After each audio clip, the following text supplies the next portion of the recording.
사도신경으로 우리의 신앙을 고백하겠습니다. 나는 전능하신 아버지 하나님, 천지 창조주를 믿습니다. 나는 그의 유일하신 아들, 우리 주 예수 그리스도를 믿습니다. 그는 성령으로 잉태되어 동정녀 마리아에게서 나시고 본디오 빌라도에게 고난을 받아 십자가에 못 박혀 죽으시고 장사된 지 사흘 만에 죽은 자 가운데서 다시 살아나셨으며 하늘에 오르시어 전능하신 아버지 하나님 우편에 앉아 계시다가 거기로부터 살아있는 자와 죽은 자를 심판하러 오십니다. 나는 성령을 믿으며 거룩한 공교회와 성도의 교제와 죄를 용서받는 것과 몸의 부활과 영생을 믿습니다. 아멘. 하나님께서 오늘 우리에게 주시는 말씀은 사무엘상 21장 말씀입니다. 구약 성경 444쪽 사무엘상 21장 말씀을 교독하겠습니다. 다윗이 노베 가서 제사장 아히멜렉에게 이르니 아히멜렉이 떨며 다윗을 영접하여 그에게 이르되 어찌하여 네가 홀로 있고 함께하는 자가 아무도 없느냐 하니 다윗이 제사장 아히멜렉에게 이르되 왕이 내게 이를 명령하고 이르시기를 내가 너를 보내는 것과 네게 명령한 일은 아무것도 사람에게 알리지 말라 하시기로 내가 나의 소년들을 이러이러한 곳으로 오라고 말하였나이다.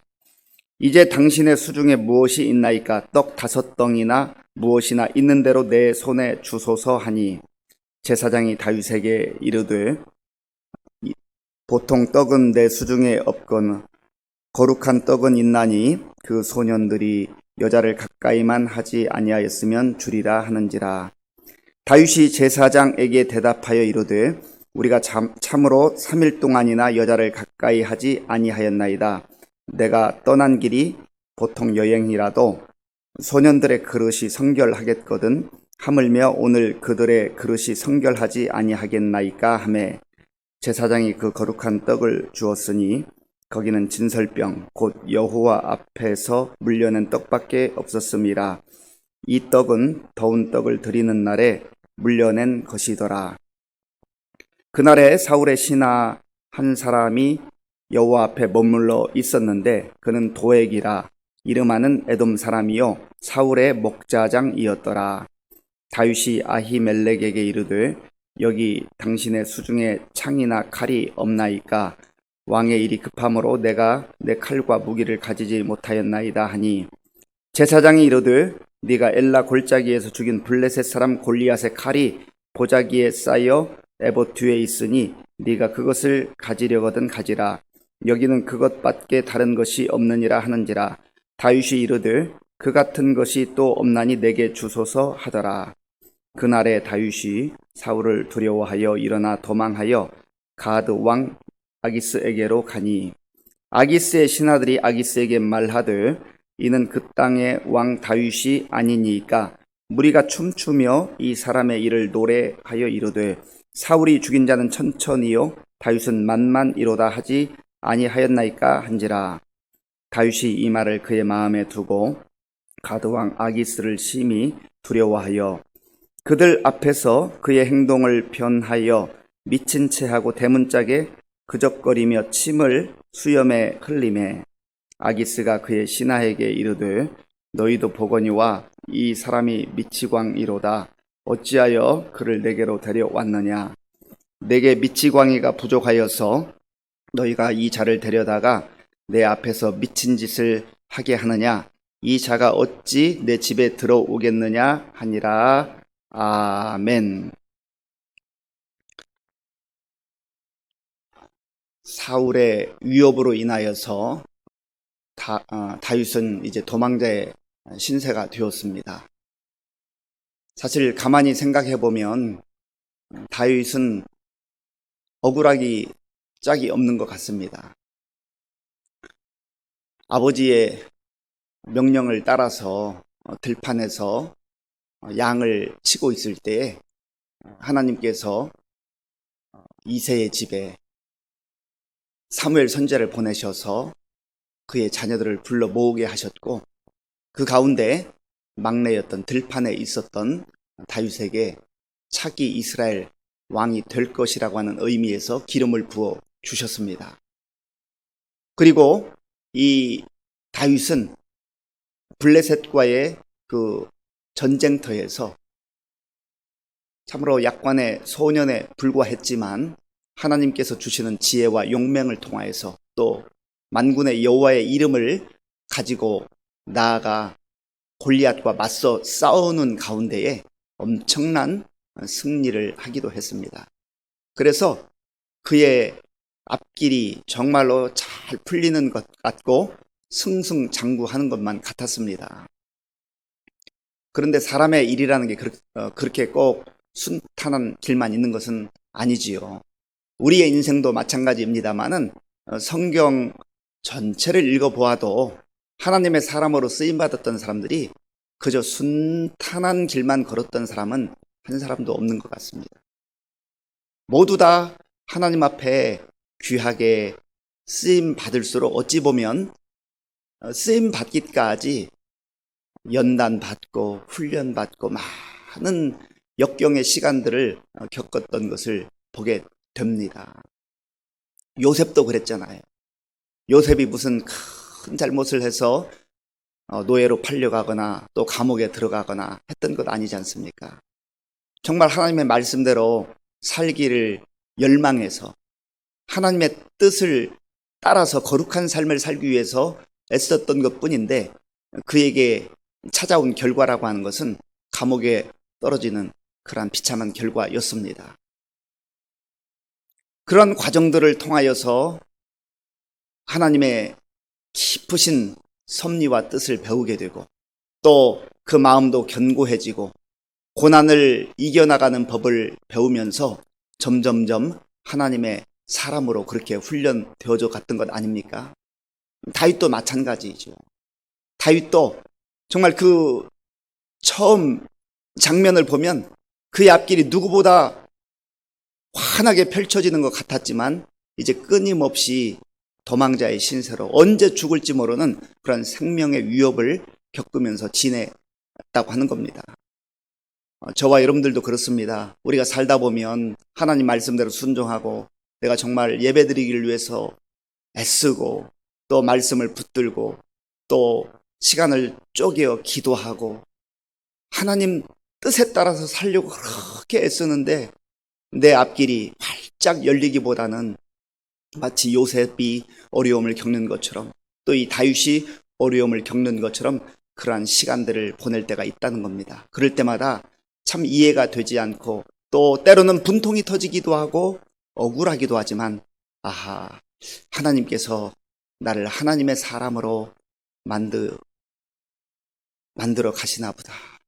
하나님께서 나를 하나님의 나라에 합당한 일꾼으로 그렇게 빚어가시는구나.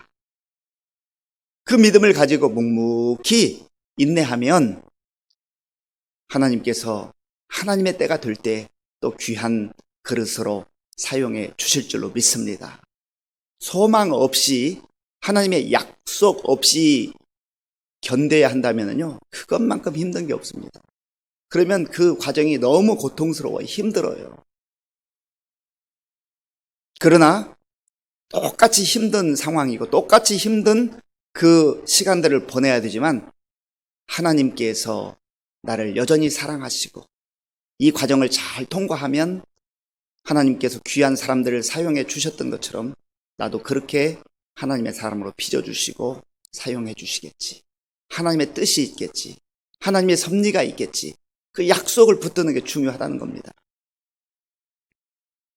그런데 오늘 본문에서의 다윗은 그러한 모습이 조금 잘 보이지 않는 것 같습니다. 다윗이 모든 면에 있어서 완벽했다고 한다면 모든 것이 흔히 말하는 신앙의 FM처럼 그저 흔들림도 없고 실망도 없고 좌절도 없고 실수도 하지 않고 그런 다윗이었다고 한다면 아마 저와 여러분들은 좌절하거나 절망했을지 모릅니다. 야, 다윗은 저렇게 실수도 하지 않고 모든 거 다 어떤 상황에서도 주님 바라보고 의지했는데 나는 뭐야 이거. 넘어질 때도 많은데 넘어졌다 다시 일어나고 일어났다 다시 넘어지고 그런 반복되는 그런 어떤 잘못들이 있는데 다윗은 무엇인가? 다윗도 그랬다고 하는 겁니다. 오늘 본문에 그런 내용들이 나와 있어요. 자, 오늘 1절 말씀을 같이 한번 읽어보겠습니다. 1절입니다. 다윗이 노베 가서 제사장 아히멜렉에게 이르니 아히멜렉이 떨며 다윗을 영접하여 그에게 이르되 어찌하여 네가 홀로 있고 함께하는 자가 아무도 없느냐 하니. 다윗이 노비라고 하는 그러한 지역으로 이제 갔습니다. 이 놉이라고 하는 지역은 예루살렘에서 한 북쪽으로 4km 정도 떨어져 있는 곳에 있는데 제사장들이 모여 살았던 그 성읍이 있던 곳입니다. 이 성읍 제사장들이 있는 곳에 가서 아히멜렉을 만나게 됩니다. 그런데 아히멜렉이 보니까 혼자 있거든요. 아히멜렉도 그 당시 돌아가는 그 상황들을 잘 알지 않습니까? 다윗이 골리앗을 쓰러뜨려서 이스라엘에게 큰 승리를 안겼고 이제 사울 왕의 천부장이 되어서 공직을 수행하고 있어야 되는데 혼자 이렇게 행색을 보니까 허겁지겁 온 것 같으니까 왜 혼자 왔느냐고 물은 겁니다. 그러니까 다윗이 슬그머니 둘러댑니다. 내가 지금 왕으로부터 특명을 받아서 일을 수행하고 있는데 지금 내 부하들은 저기 좀 한쪽에 숨어 있으라고 했습니다. 그러면서 이 다윗이 요청을 합니다. 혹시 떡이 있으면 한 5덩이 정도 좀 떡을 좀 주세요. 배가 고프다는 거죠. 도망자의 신세인이 얼마나 허기 가지고 배가 고프겠습니까? 그러니까 이 제사장 아히멜렉이 다윗에게 이렇게 말했습니다. 일반적인 떡은 없고 거룩한 떡을 줄 수 있는데 그러나 거룩한 떡을 먹기 위해서는 그 먹는 사람이 부정한 상태에 있으면 안 된다. 여자를 가까이 했으면 안 된다. 그렇게 말을 합니다. 그러니까 다윗이 3일 동안 우리는 여인들과 가까이 할 수도 없었고 다 율법에 문제가 없습니다. 그렇게 대답을 하죠. 그래서 거룩한 떡을 내어주게 됩니다. 여기서 거룩한 떡이라고 하는 것은 하나님의 성소에 진설했던 진설병을 말합니다. 이 진설병을 12개를 이렇게 배치를 하는데 그 진설병은 12개는 이스라엘 백성의 12지파를 상징합니다. 그래서 하나님 앞에서 살아가는 백성들이라고 하는, 그리고 하나님께서 생명의 양식을 주신다고 하는 그런 의미에 있어서 이 진설병을 하나님께 올려드리는 겁니다. 그래서 다윗의 이제 그 말을 듣고 이 진설병, 거룩한 떡을 주게 되는 것이죠. 다윗이 배고파서 또 그 상황을 모면하기 위해서 적당하게 둘러대고 어찌 보면 거짓말을 하게 된 것이죠. 얼마나 다급했으면, 얼마나 마음에 여유가 없었으면 그 제사장 앞에 가서 그랬을까. 예수님께서 이 다윗이 진설병을 먹은 것에 대해서 마태복음 12장에서 언급하십니다. 예수님의 제자들이 길을 가다가 안식일인데 배가 고파가지고요, 그 밀을 이렇게 비벼서 먹게 되었습니다. 그런데 율법에 의하면 안식일에는 일을 해서는 안 되는데 이 이삭을 잘라서 비비는 것, 이것이 노동이라는 거예요. 일을 하지 말라고 했는데, 안식일을 거룩하게 보내라고 했는데 예수님의 제자들이 율법을 어기고 일을 해서, 노동을 해서 안식일을 범했으니 이거 어떻게 되었느냐고 바리새인들이 예수님 앞에 와서 따졌습니다. 그때 예수님께서 바로 이 다윗이 진설병, 거룩한 떡을 먹은 거에 대해서 언급을 하시죠. 제사장 아히멜렉이 원래는 제사장만 먹을 수 있는 이 거룩한 떡을 다윗에게 주었는데 그것은 잘못된 것이 아니라는 거예요. 왜냐하면 지금 죽어가는 생명, 배고파서 허기진 그 사람을 살리는 그 목적으로 주었기 때문에 그것은 잘못된 것이 아니다. 그러면서 예수님이 이렇게 말씀하시죠. 인자가 안식일의 주인이니라. 인자는 예수님을 말합니다. 예수님을 통하여서 죽어가는 사람이 살아나게 되고 예수님을 통하여서 죽어가는 생명이 다시금 새 힘을 얻게 된다고 한다면 그것이 바로 율법의 정신이요 하나님의 말씀의 뜻이지, 그저 그 규정만 지켜서 사람이 죽도록 내버려 두는 것, 그것이 율법의 정신이 아니라는 겁니다. 많은 경우에 이 바리새인들이 눈에 보이는 그 조항, 율법은 참 잘 지켰어요. 누구보다 철저하게 지켰습니다. 그러나 세월이 흐르면서 하나님께서 왜 이 말씀을 주셨을까? 사람을 살리고 정말 사람을 사랑하고 하는 그러한 하나님이 주신 그 사랑의 마음, 헤세드, 그 하나님의 자비의 마음을 다 놓쳐버렸기 때문에 나중에는 철저하게 율법을 지키면서 그것 가지고 사람들을 정죄하고 판단하고 비난하는, 족쇄를 채우는 그러한 역할로 전락하고 말았다 하는 겁니다. 우리도 얼마든지 그렇게 될 수가 있습니다. 내가 많이 알고 있는 성경 지식, 성경을 많이 읽었다고 하는 것, 또 신앙생활을 오래 했다고 하는 것, 내가 다른 사람보다 더 많이 기도한다는 것, 이러한 것이 하나님께 영광 돌릴 수 있는 것이고 또 자기 신앙에 큰 유익이 될 수 있지만, 알맹이가 빠져버리고 그저 껍데기만 가지고 있다고 한다면 오히려 그것이 나를 교만하게 만들 뿐만 아니라 다른 사람을 판단하고 정죄하는 그런 도구로 전락해 버린다고 하는 겁니다. 그래서 늘 우리가 하나님 앞에서 겸손한 자세로 하나님이 주신 그 말씀의 그 본디 뜻이 무엇일까, 이거를 붙드는 게 중요해요.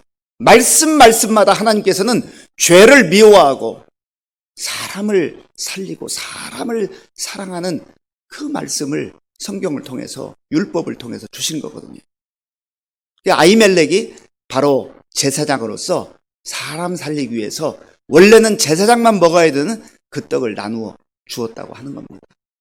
어쨌든 허기 때문에, 그 다급한 상황 때문에 이 다윗이 제사장 앞에서 둘러대서 이제 그 떡을 먹게 되는 것이죠. 그리고 다윗은 또 그곳에 오래 머물 수 없기 때문에 거기서부터 약 한 37km 혹은 40km 정도 떨어진 가드라고 하는 블레셋 성읍으로 도망을 치게 됩니다. 가드 하면 혹시 기억나시는지 모르겠는데요, 다윗이 물리쳤던 그 거대한 장수의 본디 고장이 가드입니다. 그래서 사무엘상 17장에 보면 가드 사람 골리앗이라고 나와 있죠. 얼마나 다급했는지 이 다윗이 도망칠 데가 없으니까 적진의 그 본 성읍으로 들어가는 거예요. 그런데 그 당시에 그 왕이 아기스였는데 그의 신하들이 말했습니다. 저기 이스라엘의 왕이 왔네요. 사울이 죽인 자는 천천히요, 다윗이 죽인 자는 만만이라고 했는데 바로 그 다윗이 왔습니다 하고 금방 다윗을 알아보았습니다. 그러니까 이 다윗이 이거 큰일 났구나, 이거 죽었구나 하는 생각에 내가 좀 미치광이 노릇을 해야 되겠다 해서 침을 흘리고요, 그냥 완전히 정말 누가 보더라도 저거 뭐 저런 사람이 다 있나라고 할 정도로, 저거 설령 다윗이라 해도 완전히 미쳤구만, 당장 쫓아내라고 할 정도로 그러한 또 상황을 직면하기도 합니다. 어떻게 보면 이런 상황이 다윗의 모습 같지 않고 너무나 비참한 그런 모습으로 전락하는 것을 보게 되지요. 이 사무엘상 21장을 읽어보면 그렇게 용맹스러웠던 다윗이 어떻게 저렇게 참 너무나 비참한 모습으로까지 전락했을까, 그런 생각을 하기도 합니다. 그런데 그런 모습이 분명히 있는 것이 사실이고 또 다윗의 연약함, 또 허물, 부족함이 있는 것이 사실입니다. 그런데 시편 34편을 읽어보면 아기스 왕 앞에서, 거기 시편 34편에는 아비멜렉 왕 앞에서라고 이렇게 되어 있는데요, 이 아비멜렉이 아기스 왕을 말하는 겁니다. 거기서 미친 채 하면서 쫓겨날 때에 자기가 자기의 심정을 토로한 그러한 기도문이 시편 34편입니다. 오늘 집에 가셔서 또 생활할 때에 시편 34편을 꼭 같이 읽어보시기 바랍니다. 거기 보면 다윗의 정말 그 심정이, 간절한 기도가 고백되어져 있어요. 그 중에 한 부분이 34편 4절인데요. 내가 여호와께 간구하매 내게 응답하시고 내 모든 두려움에서 나를 건지셨도다. 비록 외형적으로는 미치광이 노릇을 해야만 했고 살기 위해서 발버둥치는 너무나 안타까운 현실이지만, 그러나 이 상황 속에서 그 마음 중심에는 하나님을 잊지 않고 있다는 거예요. 하나님, 저 좀 살려주세요. 제가 어쩌다 이러한 상황이 되었습니까? 하나님, 저 좀 도와주세요. 지금 제가 적진 앞에 있습니다. 이 적진 한복판에 있습니다. 하나님의 은혜가 아니면 저는 살아나갈 수가 없습니다. 그러면서 하나님 앞에 간구하였다, 하나님께 부르짖었다 하는 그러한 내용이 계속해서 고백되어지는 것을 보게 됩니다. 사랑하는 성도 여러분, 우리는 다 하나님의 사랑을 덧입고 하나님의 택함을 받고 하나님의 자녀로 그렇게 부름받은 하나님의 자녀들이요 백성들입니다. 우리가 이 땅을 살다 보면 때로는 다윗과 같이, 요셉과 같이 도망쳐야 되는 그런 상황이 되기도 하고, 또 내가 최선을 다해도 정말 전혀 생각지 못했던 그런 위기 상황 속에 빠질 때도 있다는 것을 우리가 또 인정을 해야 됩니다. 그러한 상황들 속에서 때로는 우리의 용맹했던 모습들, 담대했던 믿음을 상실하고 정말 너무나 비참한 모습으로, 무기력한 모습으로 전락할 때도 있는 것이 사실입니다. 그러나 바로 그 자리에서 사람들이 볼 때는, 사람의 눈으로 볼 때는, 아니 내가 봐도 전혀 희망이 없는 것처럼 보이는 그 상황 속에서 다시금 주님을 의지하고 주님을 바라보며 주님께 간구할 때에 하나님께서 피할 길을 열어주시고 또 살 길을 열어주셔서 하나님께서 이 시련의 과정도, 이 역경의 시간들도 능히 잘 통과하게 하실 줄로 믿습니다. 오늘 우리의 심령 속에 그러한 하나님의 약속, 믿음을 가지고 우리 삶의 자리에서 담대하게 주님 바라보며 또 예수님이 묵묵히 지고 가신 십자가 바라보며 잘 인내할 수 있는, 견뎌낼 수 있는 저와 여러분들 될 수 있기를 간절히 바랍니다. 기도하겠습니다. 아버지 하나님, 감사합니다. 참으로 우리 모두 국가적으로 또 교회적으로, 가정적으로 또 우리가 처한 모든 공동체 속에서 힘들고 어려운 시간들을 보내고 있습니다. 우리의 믿음이 연약해지기도 하고 또 무력해지기도 합니다. 다시금 그 자리에서 주님 바라보게 하시고 십자가 바라보며 간구하는 가운데 주의 도움을 덧입는 우리 모든 성도님들 되게 하여 주옵소서. 마음에 소원을 담아 드리는 예물을 기쁘게 받아 주옵소서. 예수님의 이름으로 기도하옵나이다. 아멘. 주기도문으로 예배를 마치겠습니다. 하늘에 계신 우리 아버지, 아버지의 이름을 거룩하게 하시며 아버지의 나라가 오게 하시며 아버지의 뜻이 하늘에서와 같이 땅에서도 이루어지게 하소서. 오늘 우리에게 일용할 양식을 주시고 우리가 우리에게 잘못한 사람을 용서하여 준 것 같이 우리 죄를 용서하여 주시고 우리를 시험에 빠지지 않게 하시고 악에서 구하소서. 나라와 권능과 영광이 영원히 아버지의 것입니다. 아멘. 오늘 우리에게 주신 말씀을 생각하며 기도할 때 하나님, 정말 내가 신앙의 껍데기만 붙들고 사는 그러한 삶이 아니라 하나님 주신 본디 말씀의 뜻을, 사랑의 뜻을 깊이 새기고 사람 살리는 그러한 삶을 살 수 있도록, 또 역경 속에서도 앞이 보이지 않는 캄캄한 상황 속에서도 주님을 다시금 바라보며 십자가를 바라볼 수 있는 믿음을 달라고 기도하시고요. 나라와 민족을 위해서, 코로나 극복을 위해서, 또 우리 교회와 성도님들 위해서 특별히 육신적으로 질병 가운데 연약한 분들 위해서 기도하기를 원합니다. 다 함께 기도하겠습니다. 아버지 하나님 감사합니다. 하나님께서 오늘도 우리에게 새로운 날을 허락하시고 하나님 의지하며 하나님 바라보며 하나님 말씀 들으며 또 그 약속의 말씀 붙들고 기도함으로 시작할 수 있도록 인도하여 주셔서 감사합니다. 아버지 하나님, 하나님의 은혜가 있기에 오늘도 우리가 살아갈 소망이 있습니다. 하나님의 약속의 말씀이 있기에 우리가 오늘도 살아갈 그러한 힘을 얻게 됩니다.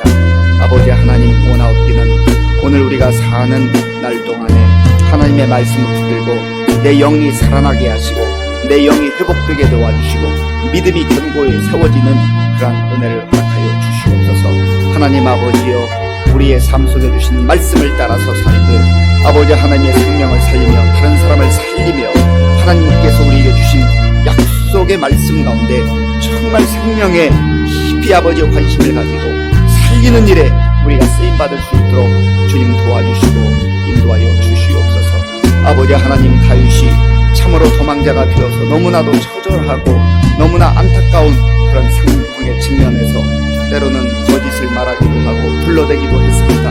하나님, 그러나 그러한 연약한 모습이 정말 아버지 하나님 우리 모두에게 있는 것을 고백하며 아버지 그런 연약한 우리를, 부족한 우리를 여전히 내치지 아니하시고 받아주시고 기다려주시는 그 하나님의 놀라운 사랑과 은혜를 기억합니다. 오늘도 우리의 삶의 현장 속에서 힘들고 어려울 때마다 다시 눈을 들어 주를 보게 하시고 다시 눈을 들어 예수님 바라보게 하시고 예수님의 십자가를 바라볼 수 있는 우리 모든 성도님들 다 될 수 있도록 주님 도와주시고 인도하여 주시옵소서. 아버지 하나님, 그리하여서 오늘도 주가 주신 힘으로 한 걸음 한 걸음 나아가게 하시고 주가 주신 힘으로 하나님 정말 하나님의 뜻을 이루는